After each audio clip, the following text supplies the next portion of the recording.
بسم اللہ الرحمن الرحیم۔ آج ہمارا موضوع ہے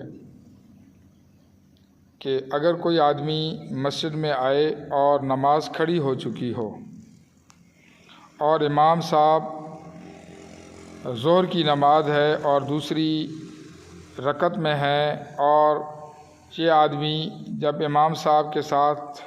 جماعت میں شامل ہونا چاہتا ہے تو اس کا طریقہ کار شامل ہونے کا کیا ہوگا؟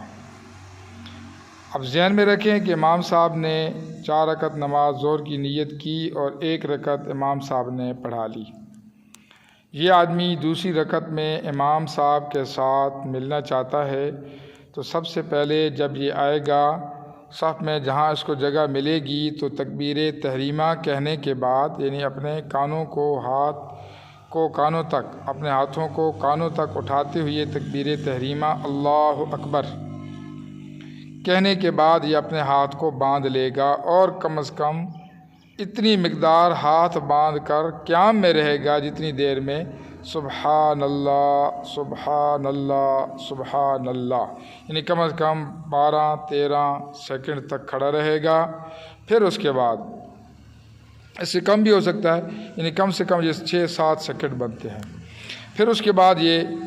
آئے گا جہاں پر امام صاحب اگر کھڑے ہیں قیام میں ہے تو یہ بھی قیام میں، اگر امام صاحب رکوع میں آئے تو یہ رکوع میں چلا جائے۔ پھر اب اس کی جو رکعت رہ چکی ہے اس کو یہ کیسے ادا کرے؟ تو یہ جب امام صاحب اپنی 4 رکعتیں پوری کریں گے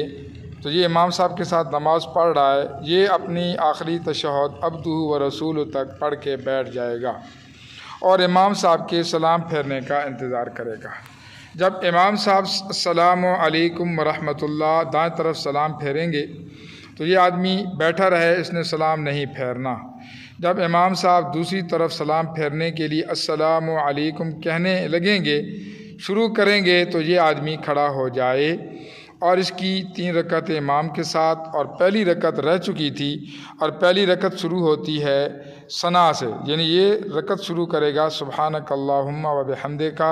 پھر اس کے بعد یہ تعوذ تسبیح، پھر سورۃ فاتحہ پڑھے گا، پھر 7 سورت ملائے گا، پھر رکوع کرے گا، پھر سمع اللہ لمن حمدہ قوما، پھر سجدے میں آئے گا، پھر جلسہ، پھر دوسرا سجدہ، پھر اس کے بعد یہ اتحیات سے لے کے یوم یقوم الحساب تک اپنی نماز پوری کرے گا۔ اب اس کی 3 رکعتیں امام صاحب کے ساتھ ہوئی تھی اور 1 رکعت جو رہ گئی تھی اس کے پڑھنے کا یہ طریقہ تھا۔